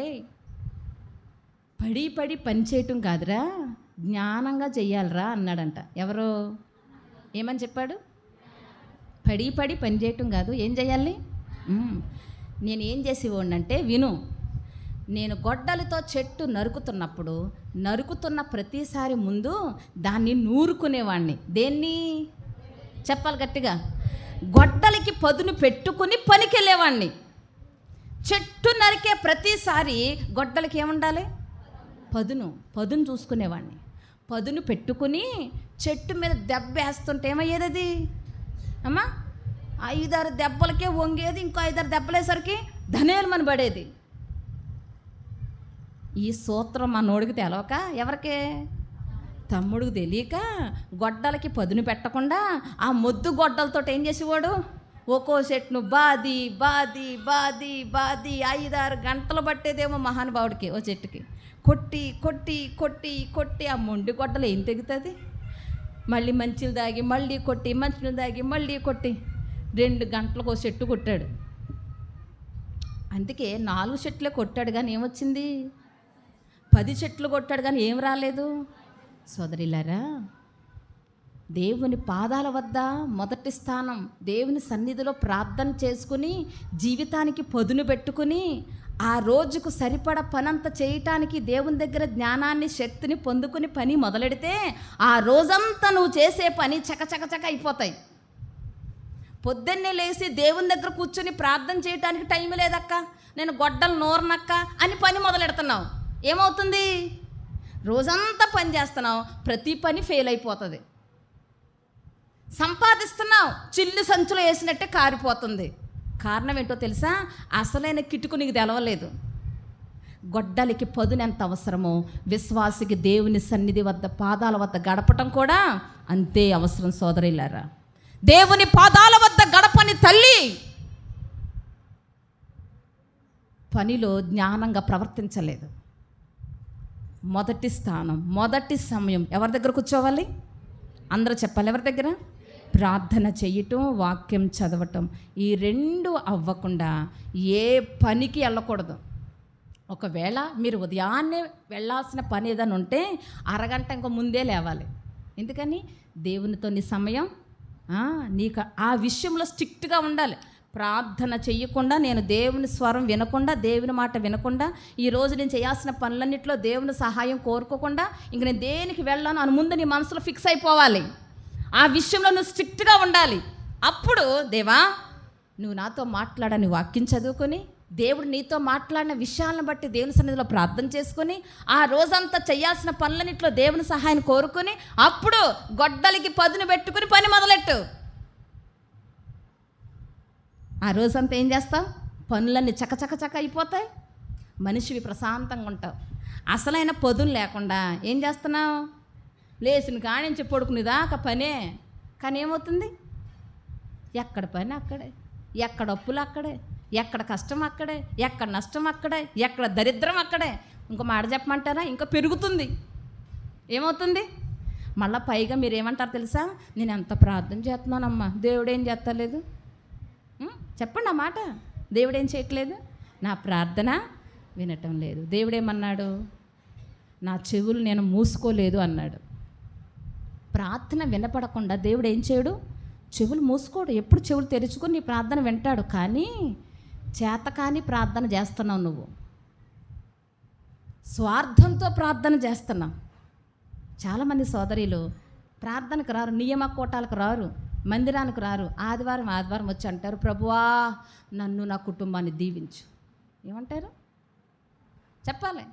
ప్రభువా నన్ను నా కుటుంబాన్ని దీవించు, నా బిడ్డలను గొప్ప చేయి. నేను మాత్రం ప్రార్థనకు రాను. నువ్వు మాత్రం చాలా చెయ్యి, నేను మాత్రం నీ కోసం ఏమి చెప్పండి అన్నమాట. నువ్వు మాత్రం నాకు చాలా చెయ్యి, నేను మాత్రం నీ కోసం ఏం చేయను. అబ్బే మందిరం రావాలంటే బోడు కష్టం. బండి లేకపోతే ప్రార్థన మానేస్తాం. కథ వర్షం వస్తే ప్రార్థన మానేస్తాం. కథ చెల్లి ఎక్కువైతే, ఎండ ఎక్కువైతే ప్రార్థన మానేయటానికి ఎన్నో కారణాలు వెతుక్కుంటాం మనం. హన్న మందిరానికి వెళ్ళటానికి 15 కిలోమీటర్ల దూరం నడకైనా ఏం చేసింది? చెప్పాలి. ఇంటికాడ చేసుకుంటే ప్రార్థన కదా. చాలామంది ఇప్పుడు ఇదే స్టైల్ మార్చారు. మందిరానికి వెళ్తేనే నా ప్రార్థన, ఇంటికాడ చేసుకుంటే ప్రార్థన కదా అక్క, మేము ఇంటికాడ చేసుకుంటున్నాం అక్క, టీవీలో వింటున్నాం అక్క. ఎందుకు వింటున్నారంట? టీవీలో వాక్యం ఎవరికే? ఇలా లైవ్లో వాక్యం ఎవరికే? కాలు చెయ్యి పని చేయకుండా, నడవలేకుండా మంచానికి అతుక్కుపోయిన వాళ్ళకి, మందిరానికి లేచి నడిచి రాలేనోళ్ళకి ఆ ఫోన్లో వాక్యం. నీకు ఆరోగ్యం ఇచ్చాడు కదా, తెల్లారి లేస్తే బోళ్ళు పని చేస్తున్నావు, పని చేసేంత ఆరోగ్యం నీకు ఇచ్చినప్పుడు మందిరానికి రావటానికి ఎందుకు అంత అశ్రద్ధ? నీ అశ్రద్ధ నీ దరిద్రానికి కారణం. గుర్తుపెట్టుకోండి, నీ అశ్రద్ధ నీ నష్టానికి కారణం. ప్రియులారా, నువ్వు నష్టపోవటానికి, ఇబ్బందులు ఇరుక్కోవడానికి కారణం ఎవరో కాదు. నీ భర్త కాదు, నీ చుట్టాలు కాదు, నీ బంధువులు కాదు, నువ్వే. రక్షించబడిన తల్లివి, మెలకు కలిగి ఉండాల్సిన నువ్వే నిద్రావస్థలో ఉంటే నష్టం రాదా? నిద్రమత్తు చింపిరి గుడ్డలకు కారణం అంట. ఏంటమ్మది చెప్పాలి? నిద్రమత్తులో సుఖాశక్తితో మందిరం అంటే, దేవుని వాక్యం అంటే, ప్రార్థన అంటే అశ్రద్ధ చేస్తున్న సోదరులారా, చిరిగిపోయిన విస్తరాకులాగా అయిపోద్ది కుటుంబం. జాగ్రత్త. బాధ్యత వహించాల్సిన నువ్వే బాధ్యత వహించకపోతే, మూలుగుతూ ప్రార్థన చేయాల్సిన నువ్వే ప్రార్థన చేయకపోతే కుటుంబం నష్టపోదా? నష్టపోదా? అందుకే హన్నా కుటుంబం నష్టపోకుండా దేవుడు ఆశించిన స్థితిలో తన కుటుంబాన్ని ఉంచుకోవటం కోసం ఒక్క ఖాళీ ఉంటే ఆ ఖాళీ కోసం తాగినోడు పడి మూలిగినట్టు మూలిగింది. ప్రభువా ఒక్కడిని అయ్యా, ప్రభువా నేను 10 మందిని అడుగుతలేదు, ఒక్కడిని. ఇద్దరిని అడగలేదు, ప్రభువా ఇద్దరిని ఒక్కడికి ఇస్తాను, ఒక్కడిని నేను ఉంచుకుంటాను అందా. అది కూడా స్వార్థంగా అడగలేదు, ఒక్కడిని ఇవ్వు ప్రభువా, అదొక్కటే ఖాళీగా ఉంది, ఆ ఒక్కడిని ఇస్తే ఆ ఒక్కడిని ఏం చేస్తాను? నీకు నీ సన్నిధికి ఇస్తాను. సోదరిలారా, మీరు ఎలా మౌనంగా ఉండగలుగుతున్నారు? మీరు ఎలా నిద్రపోతూ ఉండగలుగుతున్నారు? అంత ప్రశాంతంగా నిద్ర ఎలా వస్తుందో మీకు? కుటుంబంలో ఇన్ని పరిస్థితులు ఉంటే, కుటుంబంలో ఇన్ని ఖాళీలు ఉంటే, దేవుడు ఆశించిన స్థాయికి నీ కుటుంబం వెళ్లకుండా, దేవుడు ఆశించినది ఈ స్థితి అయితే, నీ కుటుంబం ఈ స్థితిలో ఉంటే, ఇక్కడికి చేర్చుకోవటానికి ఎంతో కష్టపడాల్సిన నువ్వు, ప్రార్థన చేయాల్సిన నువ్వు, మందిరానికి ఎడతెగక దేవుని పాదాల వద్ద గడపాల్సిన నువ్వు ప్రశాంతంగా కూర్చుంటున్నావంటే ఎంత బాధ, ఎంత బాధ. ప్రేమతో దేవుడు మనం చేస్తున్నాడు. ఇక్కడి నుంచి అయినా దేవుని మందిరానికి పరుగులెత్తుకుని రండి. ఎలా రావాలి చెప్పాలి గట్టిగా అమ్మా. ఆ రోజు మందిరంలో కూడిక ఉన్నదంటే నీకెన్ని పనులు ఉంటాయో, మందిరంలో జరిగే కూడిక సమయానికి అరగంట ముందు నీ పనులు అయిపోవాలి. ఎప్పుడు కావాలి అమ్మా? కూడిక 8 గంటలంటే నీకు ఇంటికాడ పనులు 7:30కి ముగిచేయాలి. 10 నిమిషాల ముందే నువ్వు ఎక్కడ ఉండాలి అమ్మా? మందిరంలో. ఇవాళ నియామక కూడిక. ఒక మాట చెప్పమంటారా? మనసు ఉంటే ఏముంటుంది?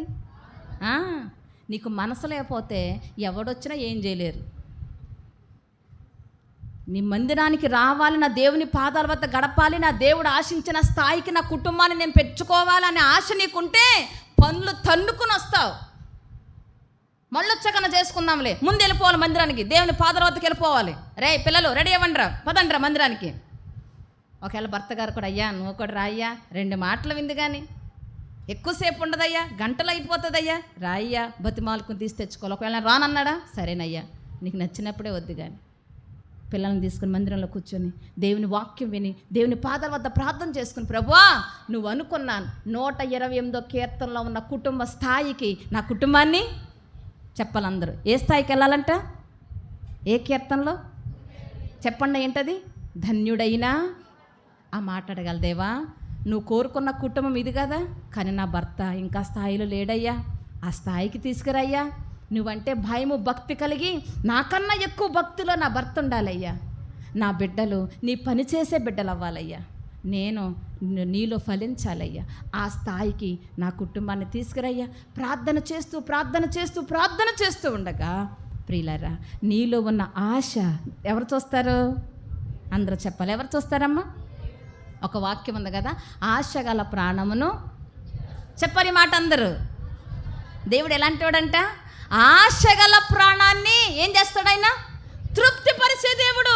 ఎప్పుడైతే ఈ ఆశతో నువ్వు మందిరానికి వస్తావో, దేవా నువ్వు అనుకున్న స్థాయిలో నా కుటుంబం ఉండటానికి నా భర్తను ధన్యుడైన భర్తగా చెయ్యి, నన్ను ఫలించే భార్యగా చెయ్యి, నా బిడ్డల్ని పనికొచ్చే వాళ్ళగా తయారు చెయ్యి, ఆ స్థాయిలో నా కుటుంబాన్ని ఉంచయ్యా, ఇదయ్యా నా ఆశ. నువ్వు అడిగితే ఆశ గల నీ ప్రాణాన్ని దేవుడు ఏం చేస్తాడంట? తృప్తిపరిచి. ఇప్పుడు చెప్పండి, నీ భర్తను ఎలా మారుస్తాడు అమ్మా? నిన్ను బిడ్డల్ని ఏదో ఒక రోజున అక్కడికి చేరుకుంటాం. ఒక మాట చెప్పనా, ఇది ఒక రాత్రికి రాత్రే జరగదు. మరలా చెప్తున్నాను, ఈ మార్పు ఏం జరగదు రాత్రికి. మరి హన్న ప్రార్థన చేసింది, తెల్లారికి కొడుకు పుట్టాడా? చెప్పాలి మీరందరూ. ఈరోజు కన్నీరు కాచి ప్రార్థన చేసింది, తెల్లారి కొడుకు పుట్టేశాడమ్మా? లేదు, కొన్ని నెలల టైం పట్టింది. కన్సీవ్ అయ్యాక 9 నెలలు బిడ్డను మోసాక అప్పుడు చూసింది. కానీ ఏనాడైతే ప్రార్థన చేసి వచ్చిందో ఆనాడే అనుకుంది, నేను తల్లిని కాబోతున్నాను, నాకు కొడుకు పుట్టేశాడు, ఆ కొడుకుని దేవుని కొరకు పెంచాను, ఆ కొడుకు మరలా దేవుని మందిరంలోకి వెళ్ళిపోయాడు. ఎప్పుడు అనుకుంది?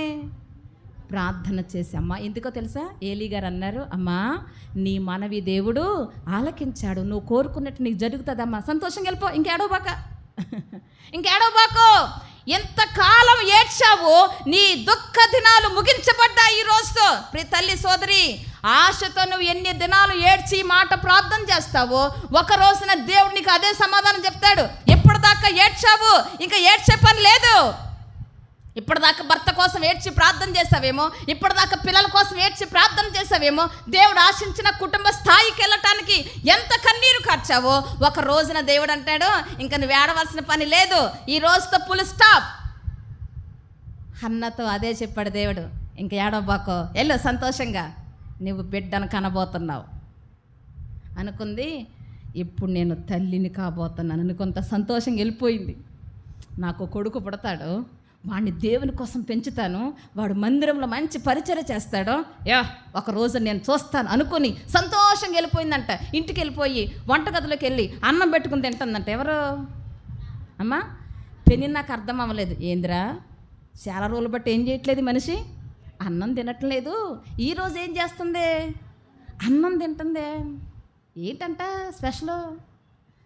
మూలన కూర్చుని ఏడ్చేది, నన్ను ఏమనేది కాదు, కూర్చుని ఏడ్చేది నా మాటలు బట్టి, అన్నం తినేది కాదు, ఎలకానా బతిమాలన తినేది కాదు. ఏందంట ఈరోజు ఏం చేస్తుంది? అన్నం తింటుంది. కారణం ఏంటి? ఆమెకు తెలీదు, లోకానికి తెలీదు రహస్యం. హన్నకొక్కదానికి తెలుసు. అనుకుంది, నా దుఃఖ దినాలు దేవుడు ఏం చేశాడు? అమ్మా సోదరిలారా, ప్రేమతో మనం చేస్తున్నాను, ఎన్ని దినాలు కన్నీరు కార్చి ప్రార్థన చేస్తావో వాటన్నిటికి ఒక రోజు నువ్వేం చూస్తావమ్మా? దాని ఫలితాన్ని చూస్తావు. ఇంకో మాట చెప్పనా, ప్రార్థన చెయ్యకుండా దేవుని అంటే, దేవుని మందిరం అంటే, వాక్యం అంటే అశ్రద్ధగా ఉన్నావా, దాని ఫలితం కూడా చూస్తావు. మరలా చెప్తున్నాను, కన్నీరు కార్చి ప్రార్థన చేస్తే దాని ఫలితం చూస్తావు. సుఖాసక్తి కలిగిన స్త్రీలాగా తిని తాగుతూ ఆ పిచ్చి వ్యర్థమైన వాటి ముందు కూర్చుంటూ, ఆ షోలు చూసుకుంటూ, ఆ చెడ్డ ప్రోగ్రాములు చూసుకుంటూ, కాళ్ళు ఊపుకుంటా చూసుకుంటా, సంపాదన అనుకుంటా, వంట అనుకుంటా, వడ్డింపులు అనుకుంటా, ఇక్కడే ఉండిపోతే ఇలాగే బతుకుతాను అనుకుని బ్రతుకుతున్నారేమో. ఒక రోజున నీ సోమర్తనానికి, నీ అశ్రద్ధకి, నీ నిర్లక్ష్యానికి దేవుని వాక్యాన్ని, దేవుని మందిరాన్ని ప్రక్కన పెట్టినందుకు దాని పర్యవసానం, దాని ఫలితాన్ని కూడా నువ్వేం చేస్తావు? కళ్ళారా చూస్తారు. జాగ్రత్త, చచ్చిపోయాక కాదు, బతికుండగానే. అవును ప్రియులారా, దేవుడు ఆశించిన స్థాయిలో నీ కుటుంబం ఉండాలి. దేవుడు ఆశించిన స్థాయిలో నీ కుటుంబం కోసం హన్న మందు తాగినోడు పడి మూలిగినట్టుగా, చూసిన వాళ్ళకి అర్థం అవ్వలేదు ఆమె ప్రార్థన చేస్తుందని. అలా చేసింది ప్రియులారా. ఇక నుంచైనా ప్రారంభించండి. మందిరంలో కూడిక ఉన్నదా? ఆ రోజు ఉదయమే నువ్వు ప్లాన్ చేసుకోవాలి. దేనికి? రాత్రి వెళ్ళబోయే చెప్పాలి. దేనికి? అందరూ చెప్పాలి. రాత్రి వెళ్ళబోయే కూడిక కోసం ఎప్పుడు ప్లాన్ చేసుకోవాలి? ఉదయాన్నే.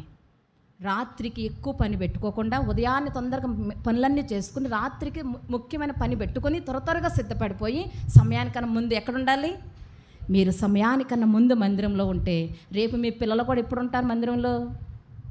అమ్మా, మీరు నేర్పిన ఆ పద్ధతి మీ బిడ్డలు చూసి నేర్చుకుని మీరు పని చేస్తున్న విధానం, ఆ హడావిడి చూసి వాళ్ళకి అర్థం అవ్వాలి. ఏమని?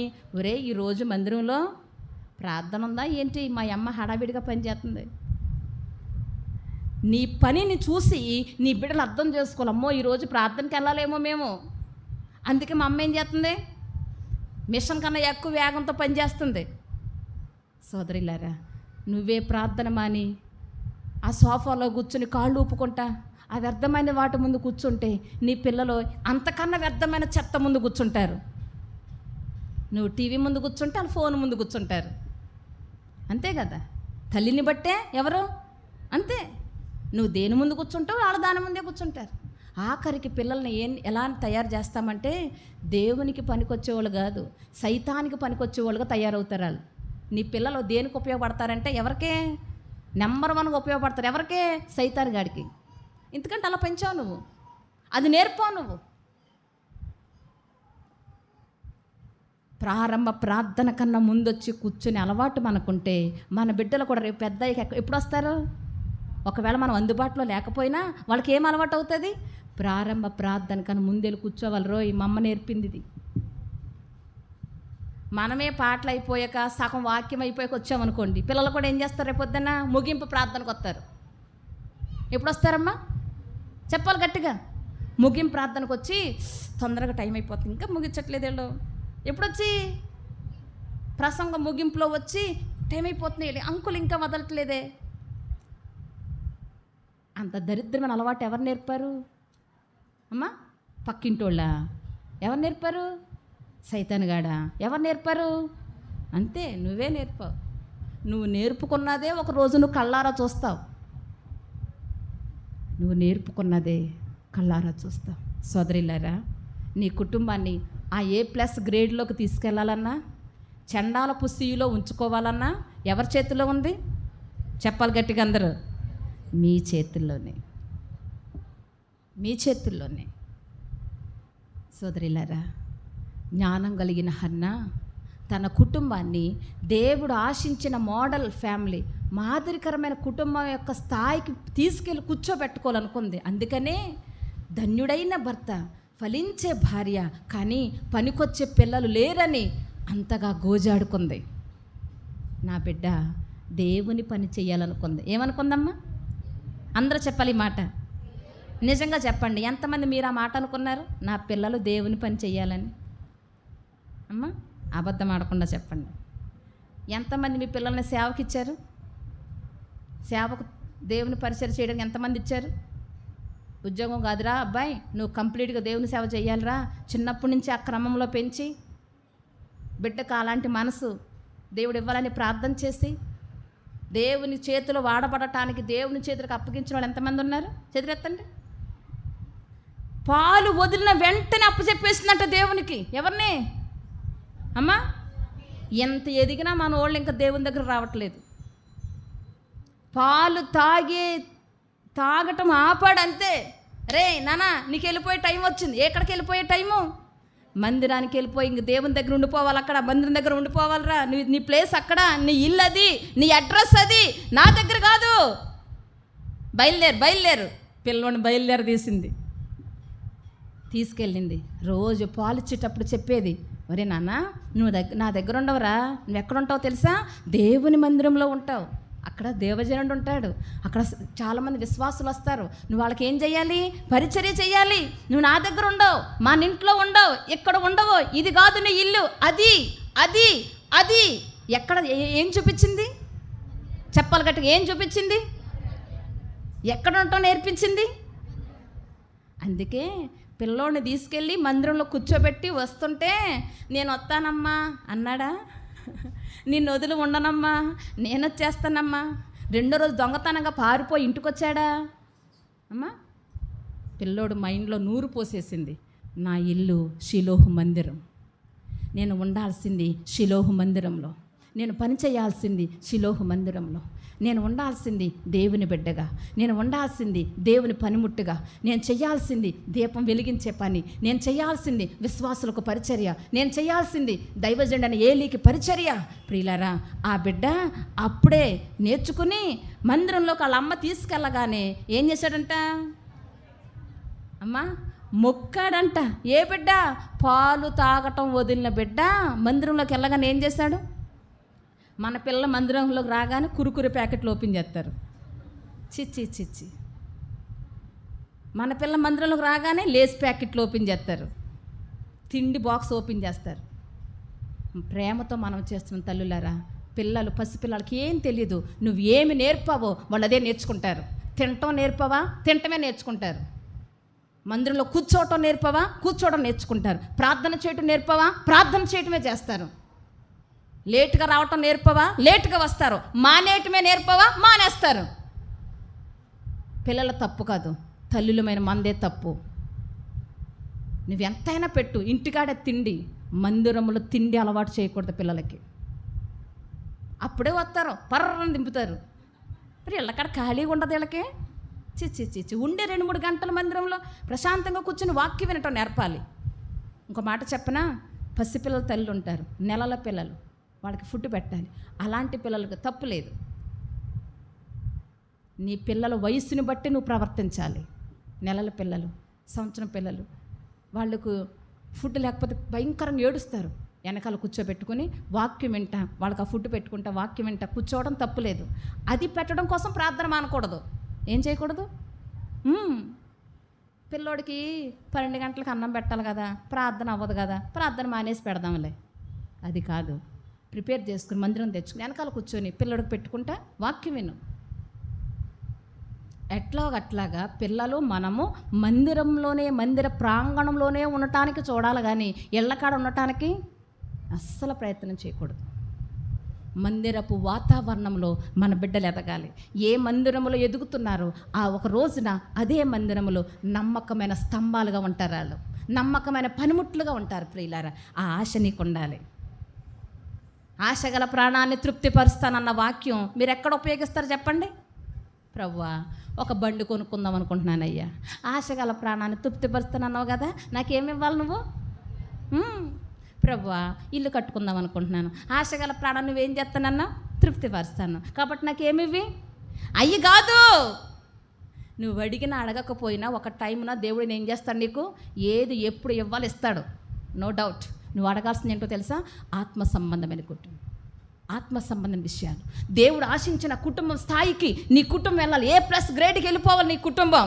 ధన్యుడైన భర్త, రెండవది ఫలించే భార్య, మూడవది దేవునికి పనికొచ్చే పిల్లలు. ఈ మూడిట్లకు అందుకోవాలి, దానికి ఆశపడాలి, అందుకు అడగాలి దేవుణ్ణి. ఇంకా 3వ సంవత్సరం 4వ సంవత్సరం వచ్చిందంటే మందిరంలో తినే పని ఏం చేయకూడదు, అస్సలు పెట్టకూడదు. మందిరంలో తెచ్చుకొని బాక్సులు తెచ్చుకొని ఓపెన్ చేసి సగం మందిరంలో పోసి ఏగలు వచ్చి చీమలు వచ్చి చిచ్చి మనకు దరిద్రం, పక్కన వాళ్ళకి దరిద్రమే. మన పక్కన ఇంకెవరు కూర్చోలేరు. ఇంకా ఏందా పనులు? అసలు అర్థవంతమైన పనులేనా? వచ్చింది మందిరానికేనా, పార్కుకి వచ్చామా? సోదరులారా, ఏమి నేర్పుతున్నారు ఆలోచించండి. బిడ్డలకు ఏ పద్ధతి నేర్పుతున్నారు? బిడ్డలకు ఏమి నేర్పిస్తున్నారు? దైవక్రమం. హన్నమ్మ కొడుకంట మందిరానికి వెళ్ళగానే ఏం చేశాడంట? మొక్కాడంట. మా అమ్మ నేర్పింది ఇదే. సమయేలు, ఎలా మొక్కావయ్యా మందిరానికి వెళ్ళగానే? మా అమ్మ నేర్పింది. ఏమంటున్నాడు? నీ పిల్లలు చెప్పాలి. నీ బిడ్డలను పిలిచి ఎవరన్నా అడిగితే, ఒరే మానకుండా వెళ్ళిపోతారు ప్రార్థనకి, ఎవరు నేర్పారా? మా అమ్మ నేర్పింది. టైం కన్నా ముందు వెళ్ళిపోయి మందిరంలో పరిచర్య చేస్తున్నారు, ఎవరు నేర్పారా? మా అమ్మ నేర్పింది. ఎప్పుడు చూసినా మందిరం కాడే ఉంటారు, మీకు ఇంటికాడ పని లేదా? మా అమ్మ నేర్పింది మందిరంలో పరిచర్య చేయమని. నీ బిడ్డల నోట ఈ మాట రావాలి. ఏ మాట? అమ్మ, మా అమ్మ నేర్పింది, మా అమ్మ నేర్పింది, మా తల్లి నేర్పింది, మా తల్లి ప్రార్థన, మా అమ్మ ప్రార్థన. ఒక రోజునంట పిల్లలు లేచి మా అమ్మ ధన్యురాలు అంటారంట. 31వ సామెతల గ్రంథం 37వ అధ్యాయంలో ఉంటుంది. తన కుమారులు లేచి వాళ్ళ అమ్మని ఏం చేస్తారంట? పొగుడుతారంట. అమ్మా మా అమ్మను నువ్వు ధన్యురాలువమ్మ, అసలు నీ కడుపున పుట్టడం మా భాగ్యం అమ్మ, నీకు వందనాలు తల్లి అంటారంట. ఇలాంటి పెంపకం లేక నువ్వు పెంచావంటే, దరిద్రమైన పెంపకం పెంచావంటే, నువ్వు సోమరుగా ఉండి పిల్లలకు సోమర్తాను, నువ్వు మందిరం మానేసి పిల్లలకు మందిరం మానేటు, ఇవన్నీ నేర్పావనుకో, ఒకరోజు నీ పిల్లలు అంటారు అనవసరంగా పుట్టామమ్మా, నీ కడుపును పుట్టి నష్టపోయామమ్మా, దేవుణ్ణి తెలుసుకోకుండా బతికామమ్మా, దేవుని సన్నిధిలో గడపకుండా బ్రతికామమ్మా, అలా దూరం చేసావు నువ్వేనమ్మా మమ్మల్ని, దేవునికి దూరం చేసిన తల్లివయ్యావమ్మా. సోదరిలారా, ఈ మాట మాత్రం దయచేసి ఏం చేయకూడదు, అనిపించుకోకూడదు. హన్నా దేవుడు ఆశించిన కుటుంబం స్థాయికి తన కుటుంబం వెళ్ళాలని కొరతగా ఉన్న మూడో దానికోసం ఏం చేసిందమ్మా, ఏమేడ్చిందో. తల్లులారా, మీ ఇంట్లో ఎంత కొరత ఉందో నాకు తెలియదు, మీ భర్త ఎంత కొరతలో ఉన్నాడో నాకు తెలియదు, నువ్వెంత కొరతలో ఉన్నావో నాకు తెలియదు, నీ పిల్లల విషయంలో ఎంత కొరత ఉందో, దేవుడు కోరుకున్న స్థాయికి వెళ్ళకుండా ఎంత వెనకబడి ఉన్నారో నాకు తెలియదు. కానీ మీకు తెలుసు, దేవునికి తెలుసు. దేవుడు మీ హృదయాన్ని ప్రేరేపిస్తున్నాడు. ఇప్పుడే ప్రతి హృదయాన్ని దేవుడు మండిస్తున్నాడు, ప్రశ్నిస్తున్నాడు. మీ ముఖాలు చూస్తే నాకు అర్థమవుతుంది. దేవుని దగ్గర మర్యాదగా పశ్చాత్తాపడి ఒప్పుకోండి, నిజమే దేవా, నువ్వు ఆశించిన స్థితిలో నా భర్త లేడు, నేను కూడా నిర్లక్ష్యంగా ఉన్నాను, నువ్వు ఆశించిన స్థితిలో నేను లేను, అయినా నేను నిర్లక్ష్యంగా ఉన్నాను. మందిరం అంటే అశ్రద్ధ, ప్రార్థన అంటే అశ్రద్ధ, వాక్యం చదవటం అంటే అశ్రద్ధ నా కుటుంబాన్ని ఏలతంద ప్రభువా, నన్ను క్షమించు. ఇంకా నేను సి గ్రేడ్లోనే ఉన్నానయ్యా, నన్ను మన్నించు. ఇక్కడి నుంచి నీ సన్నిధిని అశ్రద్ధ చేయను, నీ పాదాలను అశ్రద్ధ చేయను, నీ వాక్యాన్ని అశ్రద్ధ చేయను. నా జీవితంలో మొదటి స్థానం నీ పాదాలకి ఇస్తానయ్యా. నా కుటుంబాన్ని ఆ గ్రేడ్కి, ఆ స్థాయికి తీసుకెళ్ళయ్యా. నా ఆశ ఇదేనయ్యా. ప్రార్థన చేసుకుందామా? తల్ల వంచండి, మోకరించండి, ప్రార్థన చేసుకుందాం. మోకరించగలిగిన ప్రియ తల్లులారా, మోకరించగలిగిన వారందరూ మోకరించండి. మోకరించలేని వారు కూర్చొని కళ్ళు మూసుకొని ప్రార్థన చేసుకుందాం. పిల్లరా, 2-3 నిమిషాల్లోనే నేను ఇంక ముగించబోతున్నాను. ఈ ప్రశస్తమైన సమయం, దేవుడు నీతో మాట్లాడుతున్న సమయం. దేవునితో ఒక్క మాట చెప్పుకుని వెళ్ళండి. మౌనంగా కూర్చోవద్దు. దేవుడు మీతో మాట్లాడారు, ఇప్పటి వరకు దేవుడు నీతో మాట్లాడాడు. ఇప్పుడు దేవుడితో నువ్వు మాట్లాడు. ఏం మాట్లాడతారో మీ ఇష్టం.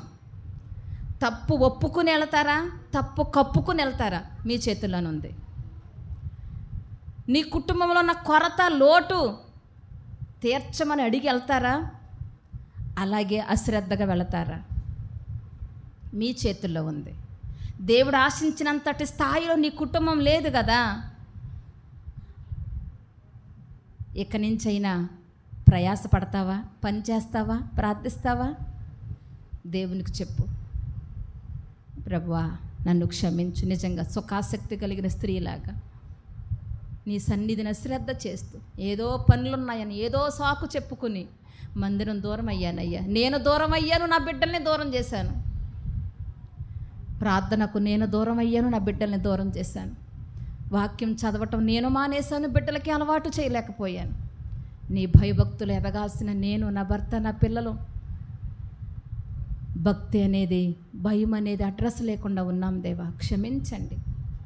3 విషయాల్లోనూ కొరతే నా ఇంట్లో ఉంది ప్రభువా, మన్నించండి. చాలా దీనస్థితిలో ఉన్నాం, క్షమించండి. దేవా ఇక నుంచి నీ సన్నిధి అశ్రద్ధ చేయనయ్యా.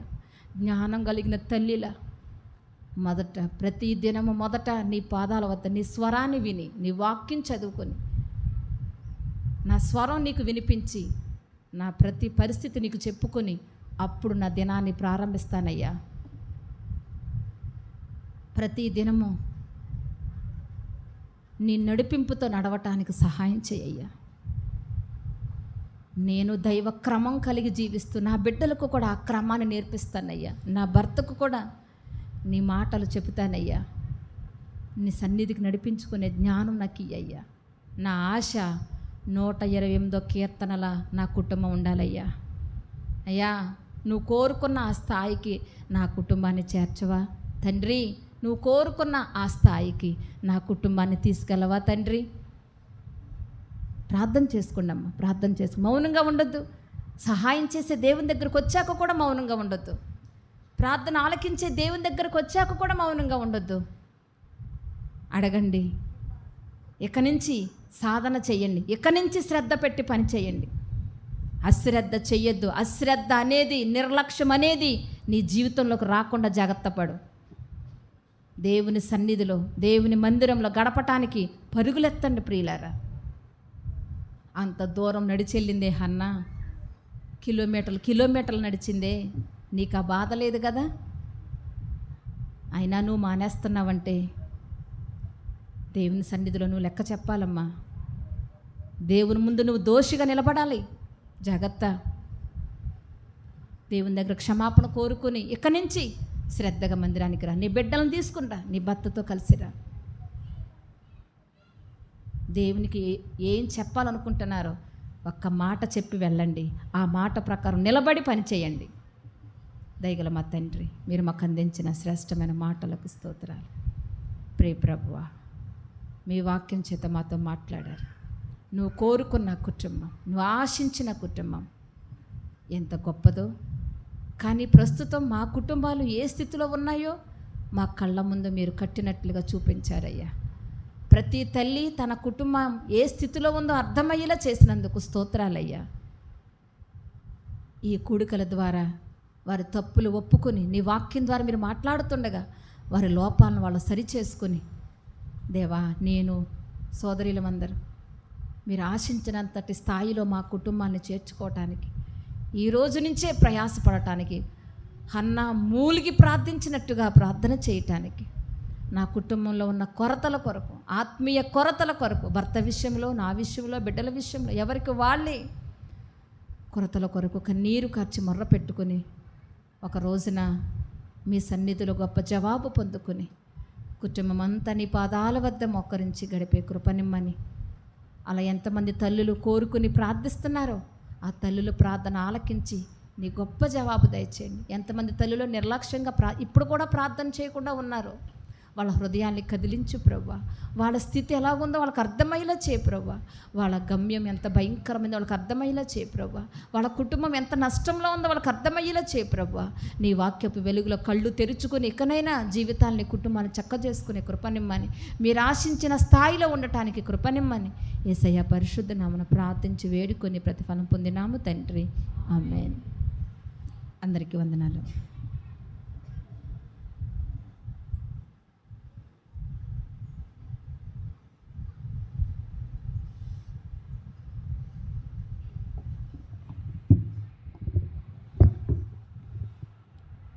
థ్యాంక్ యూ అక్క, మంచి వర్తమానాన్ని అందించినందుకు. ముచ్చటగా 3 మాటలు చెప్పింది కదా, ఆ 3 మాటలు ఒకసారి చెప్పగలరా? చెప్పండి. ధన్యుడైన భర్త, ఫలించే భార్య, ప్రయోజనకరమైన పిల్లలు. ఈ 3 ఏది లేకున్నా తల్లులుగా నేను ధైర్యంగా చెప్పగలను, మీరు ఫెయిల్ అయిన తల్లులే. ఇప్పటికైనా నిజంగా అక్క ద్వారా మాట్లాడాడు కాబట్టి మరింతగా ప్రార్థనలో పోరాడి ఆ 3 సక్సెస్గా ప్రభువు మన జీవితంలో నెరవేర్చినట్టుగా తల్లులుగా మీరు ప్రార్థించండి. మరొకటి గుర్తు చేసింది, నియామక కూడికలకు రావాలి అని. ఆదివారం వస్తే అదే, నేను వృద్ధుల గురించి చెప్పట్లేదు కానీ అవకాశం ఉండి రాని వాళ్ళ గురించి నేను మాట్లాడుతున్నాను. నియామక కూడికలు కొన్నిసార్లు చాలా నిర్లక్ష్యంగా చేస్తాం. మన సంఘ పెద్దలు, సంఘ సేవకులు ఆదివారం ప్రతిసారి వాళ్ళే అలసిపోతున్నారు నిజంగా చెప్పాలి అంటే. చెప్పిన వాళ్ళు డైలీ కొంతమంది మాత్రమే, వచ్చే వాళ్ళు మాత్రమే అట్లా వస్తారు. దయచేసి వీలైన వాళ్ళు నియామక కూడికలకు రండి, బలపడండి. పిల్లలు తల్లులుగా ఉన్నవాళ్ళు మొదట పైకి వెళ్ళండి, తర్వాత వారానికి కొంతమంది వృద్ధుల మట్టుకు కిందికే ఉండండి, మీకు కిందికే తీసుకోబడుతుంది కాబట్టి మీరు కిందనే ఉండండి. టైం ఎగ్జాక్ట్లీ 1:47 అయింది.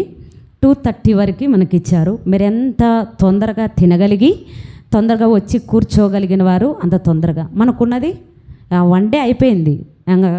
ఇంకొక విషయం చెప్పాలి, సాయంత్రం నైట్ కూడా కూడిక ఉంటుంది.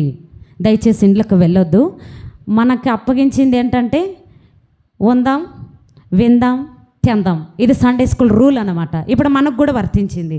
సన్నిధిలో ఉందాం, సన్నిధిలో విందాం, ఇంకేం చేద్దాం, తిందాం. ఈ మూడే అప్పగించారు, మనకి ఇంకా ఏమీ అప్పగించలే.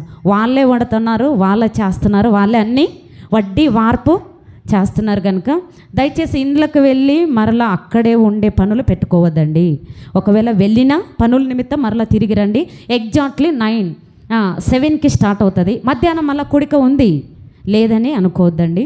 మనకు ఉన్నది 2 రోజులే కనుక ఈ 2 రోజులు ప్రభు సన్నిధిలో గడపాలని ఆశిద్దాం. నైట్ ఎగ్జాక్ట్లీ 7కి స్టార్ట్ అవుతుంది. ఓకేనా? దయచేసి ఎవరు వెళ్ళొద్దండి. మిగతా వాళ్ళు తిన్నగా వెళ్ళండి. అంతకంటే ముందుగా చివరిగా చిన్న ప్రార్థన మన మధ్యలో ఉన్న పుష్ప అంటే వచ్చి చిన్నగా ప్రార్థిస్తారు. తర్వాత తిన్నగా మనం అందరం పైకి వెళ్దాము. వృద్ధుల మట్టుకు కిందికి మీకు వడ్డించే వాళ్ళు కిందికే వచ్చి మీకు వడ్డిస్తారు. మీరేం దిగులు చెందకండి. రండి అంటే చిన్నగా ప్రార్థిస్తారు. మనం సెలవు తీసుకుందాం. మర్చిపోయాను, ఇంకొక విషయం ఏంటంటే మధ్యాహ్నం యాక్టివిటీ ఉంటుంది. గ్రూపులు డివైడ్ ఉంటాయి.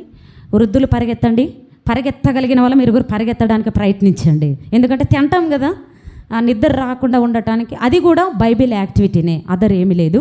కనుక గ్రూప్ డిస్కషన్ జరుగుతుంది. కనుక మీరు తొందర రాగలిగితే మనం తొందర ప్రారంభించుకొని మరలా మధ్యాహ్నం ఒక వర్తమానం ఉంటుంది. కనుక మనం సిద్ధపడదాం. ఓకే, కళ్ళు మూసుకుందాం.